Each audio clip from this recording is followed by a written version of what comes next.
Welcome, Critical Moment members. I am Scrivian, the community leader for the Critical Moment Guild, the WoW-centric community focused on the World of Warcraft and playing many other games on the side. This week's Critical Moment Action Report is brought to you by Goji Fashions. That's right, Goji Fashions is a proud sponsor. Get your fashion needs and all your other fashion looks from Goji. Just ask Goji and he will give you whatever fashion tips you need. Okay, starting off this week, we had an exciting week in the World of Warcraft and the raiding team. The raiding team was pretty successful as we switched over and we did one night of flex raiding where we were down to, I think, 6 bosses in there and it kind of fell apart because of a pug. On Tuesday night was okay. Went in on Thursday. So Thursday we went in on normal with 8 guild members, which means that we had a majority. We're completing guild accomplishments and quests.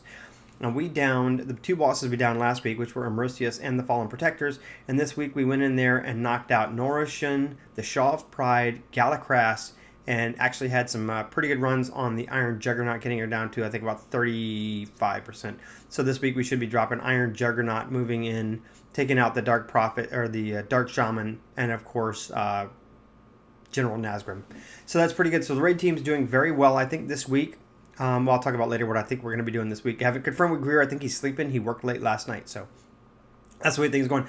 Other than that, I know Az and Cash have been working with a lot of the community members, the guild members in the World of Warcraft, with doing PvP and other things to help gear them up and get them ready and move on. Broods has been in there doing some PvP as well, I think. So that's a big thing going on. Not much news out of the Elder Scrolls this week. Santir and Zio, I believe, Kex, went on vacation, and they'll be back, I think, in about a week or so. So I haven't heard much from the Tezo group, kind of wandering around doing stuff.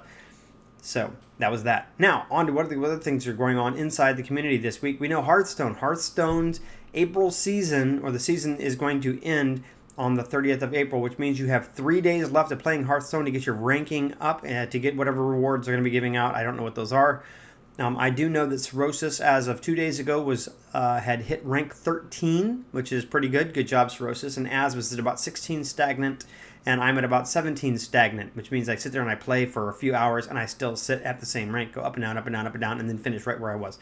So if you're looking to finish Hearthstone or jump into Hearthstone, you've got about 3 more days left in this season before they start the new season, which I'm assuming will be May 1st. After we get the awards, whatever, this and that. There was a world tournament, championship tournament done this weekend, and I think you can go catch it on Twitch or YouTube and kind of see who the winner was, what kind of play they did. And so it'll be kind of interesting to see what kind of feedback we get out of that when we see all the games and the matches they have in the championship matches. Usually feeds back down to the community as to the kind of card game people are playing, just like Magic, Pokemon, everything else like that. This week's New World Explorers, it was a first. It was the first time in 4 months of doing New World Explorers that New World Explorers did not happen. Now, I was on and ready to go, and to Greer's credit, he did show up and he did have the game downloaded. However, there was no interest to really play the game. No one else logged in, and so League of Legends was the first game to basically be scheduled and not accomplished in New World Explorers. It's kind of sad. It's the first time it happens. But as a result of 4 months of trying out all new games, and every week we've done a new game. We've been through Neverwinter, Star Trek, and you name a lot of the free-to-play games, we've probably done it. We are back to the beginning. That means that on May 4th, this coming Friday, we will be back in DC Universe. For those who did it before, we will be looking to do instances. I think we were around 15, 16, so we'll be doing the second or third. I think the second and third are both unlocked. And if you push your character up to 20, I think there's another one after that. So we'll be looking to do more instances, more leveling, a couple of hours. We had good fun last time. Join us for DC Universe. Even if you jump in and play this week, we can run whatever instances we need to or have fun just flying around fighting villains.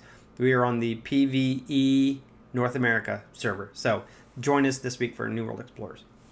Now, what have I been doing this week is something that was kind of a surprise. I've been talking about a game for a long time, and that's ArcAge. And ArcAge is being published and released in the United States and the West, in Europe, by Tryon Worlds. Now, we've heard about this and we've talked about this. You see our forums, you can go back to our history and see for the last couple of years, we've been talking about ArcAge, wanting it to come here, wanting it to get here. This week, it just happened. They dropped the Founders Pack. Now, there are 3 variations of Founders Pack, and if you buy any of them, you're guaranteed to get into the beta. There's a $49 version, a $99 version, and a $150 version. The $150 version gets you into the alpha, a bunch of other benefits, some in-game currency and subscription patron status, blah, blah, blah, for a few months. The 99 is 2 months patron status, guaranteed into the beta. And then, of course, the 49 is guaranteed into the beta, 1 month patron status. And there's some other perks and titles and stuff that go along with those. And you get those, of course, at launch. But what happened is that Goji and I decided to say screw it, and we jumped into the alpha. And we've been playing the alpha now for a couple of days. You can see us. We have the channel in TeamSpeak. Jump in, ask us questions. The NDA on the alpha was lifted, so we can talk about anything that happens in the game. You will see, right now I'm about to shift over. This is the first dungeon we did. This is the Palace Cellars.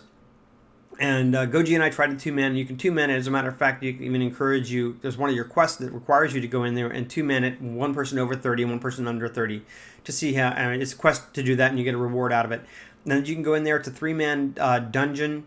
We went in with I was a tank, going with kind of I was kind of a melee. I think I actually went full tank build on this. And then Goji went in as a healer. Mostly healer, and then we had another healer DPS. Or actually, Goji went in as healer and then shifted over to DPS as we went in there. Now, one of the things you'll notice, the dungeon itself looks pretty nice.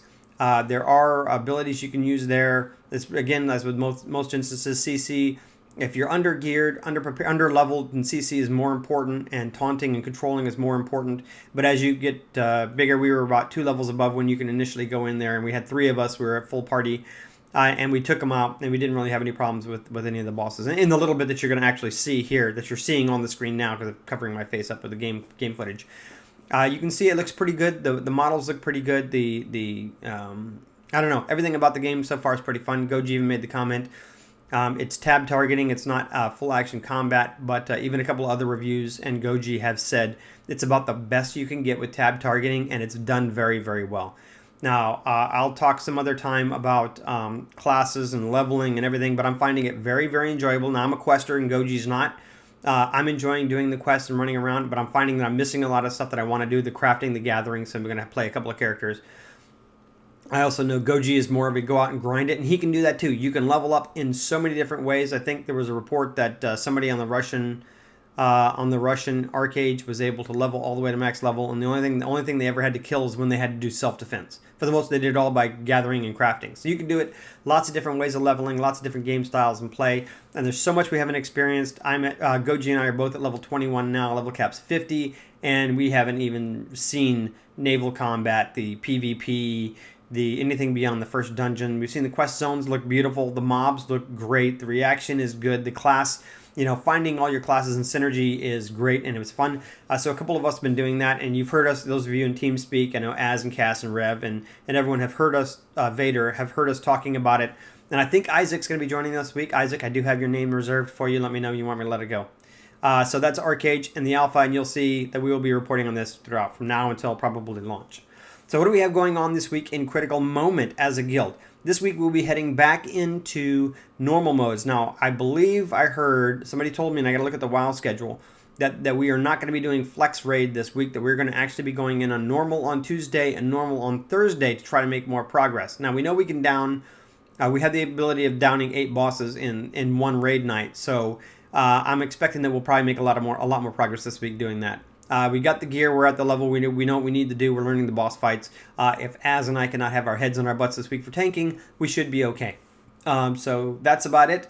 Tonight's PvP night for those of you jumping in WoW, World of Warcraft, want to get some PvP in, join Greer and his group as they hit the PvP battlegrounds and have fun and do all that kind of stuff.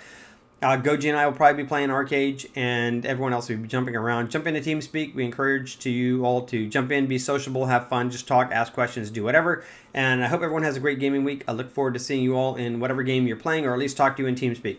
Bye.